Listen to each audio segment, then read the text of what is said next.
In Port Charles, where secrets are currency and loyalty is a fragile thread easily frayed by betrayal, a series of seemingly unconnected moments quietly converge to ignite a storm that will test the limits of trust, truth, and survival.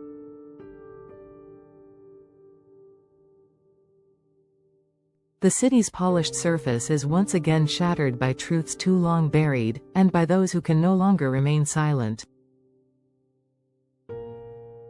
This time, it begins with Josslyn, who thought she had seen the worst, only to realize she had only scratched the surface of what those closest to her were truly capable of. Josslyn had always believed that clarity would come with maturity.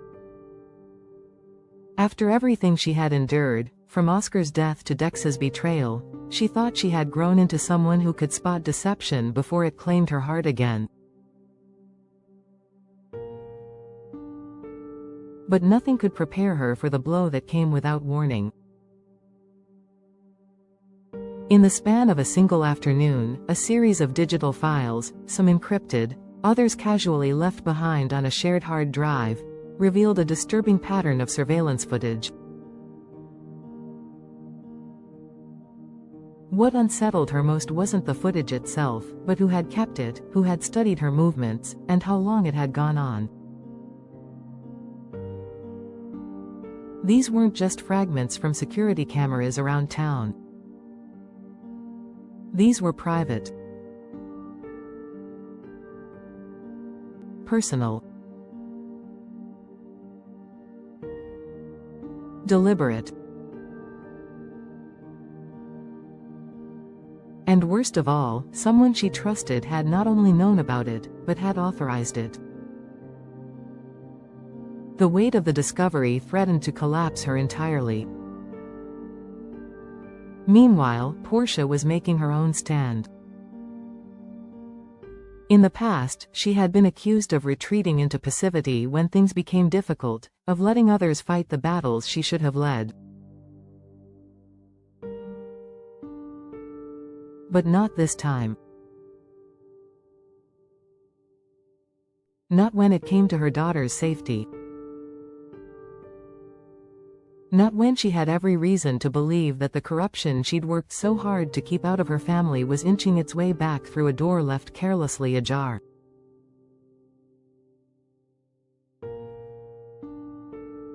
Portia wasn't just suspicious, she was certain that someone in law enforcement, possibly even within the hospital itself, was deliberately obscuring medical records, manipulating test results, and rerouting patients' lab data.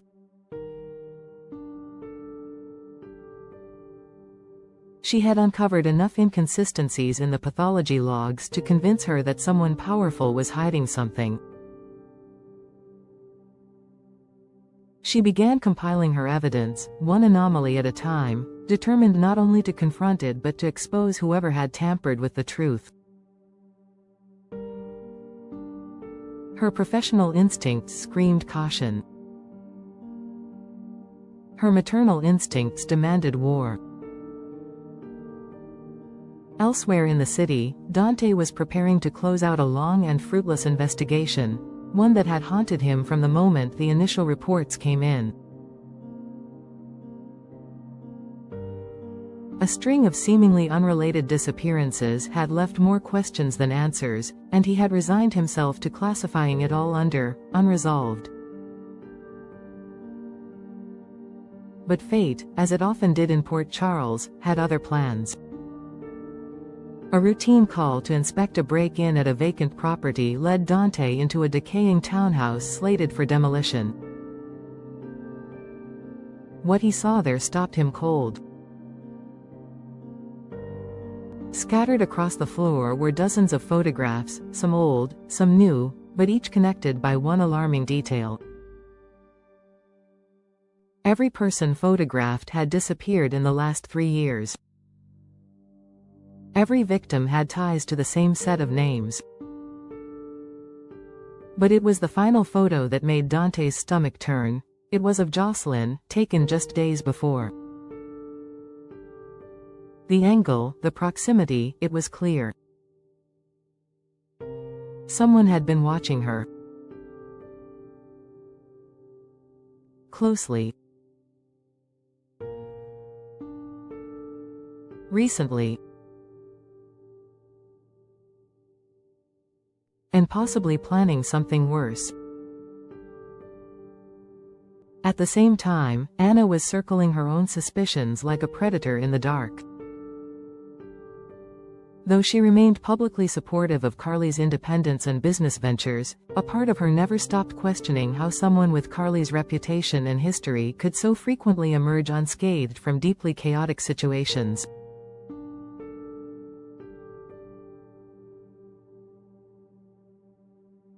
Anna had seen too many power players masquerade as victims to believe in coincidence.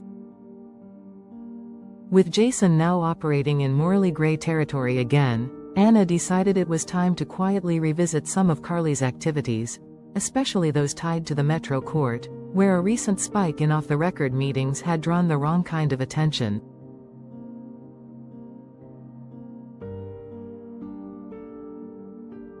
When Anna confronted Carly under the pretense of casual curiosity, it quickly evolved into a tense, chess-like exchange. Carly deflected, hinted, and turned questions back onto Anna. But Anna was relentless.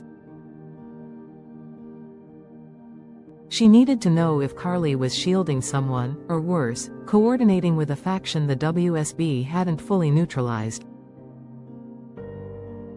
Anna left the conversation with more questions than answers, but one thing was clear: Carly was hiding something, and Anna wasn't going to let it go. Across town, Willow was fighting a very different battle, one not of espionage or surveillance, but of perception. Whispers had begun circulating, fueled by half-truths and outright lies. Accusations about her past decisions as a nurse and her personal relationship with Michael were being used to undermine her credibility in an ongoing custody dispute. What began as an effort to shield her children from scandal was quickly turning into a trial by media, orchestrated by those who saw her vulnerability as an opportunity. But Willow refused to be passive. She compiled her own dossier, letters from patients, testimonies from colleagues, and detailed timelines disproving the more inflammatory claims. Then, in a surprise move, she delivered a powerful public statement at a fundraising gala, calmly dismantling the rumors while reaffirming her devotion to both her career and her children.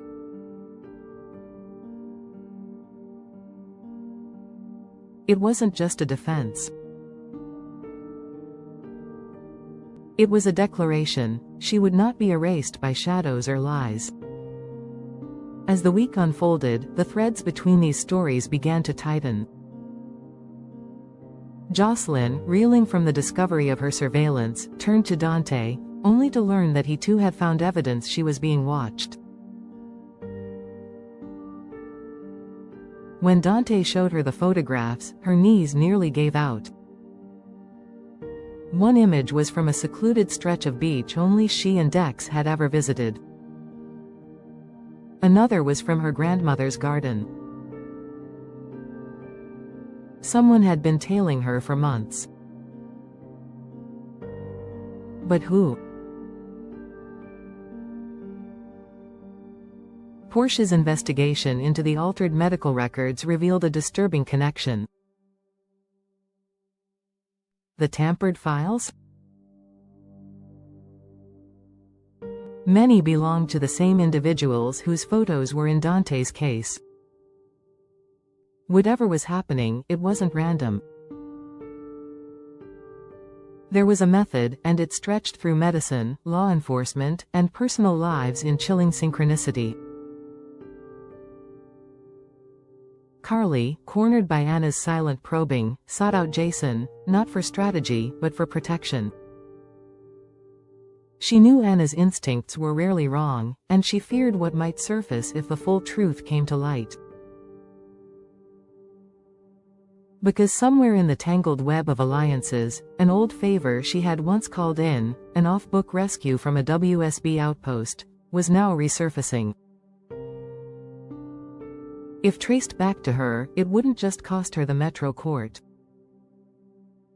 It could destroy lives. Meanwhile, Willow found herself drawn into the growing storm. One of the patients she'd testified on behalf of had vanished without a trace, and his photo, too, was among those Dante recovered.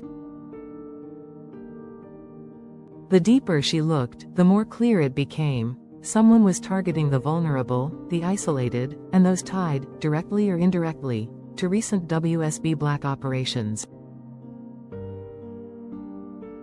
Port Charles wasn't facing a single criminal. It was standing on the edge of something far more complex, a coordinated erasure. By week's end, alliances had shifted. Josslyn and Dante formed a tight bond over their investigation, with Josslyn refusing to retreat into safety. Portia approached Anna, not as a colleague, but as a whistleblower. Willow, defiant and resolute, handed her evidence to Carly, trusting her to take it further, even as she braced for more backlash.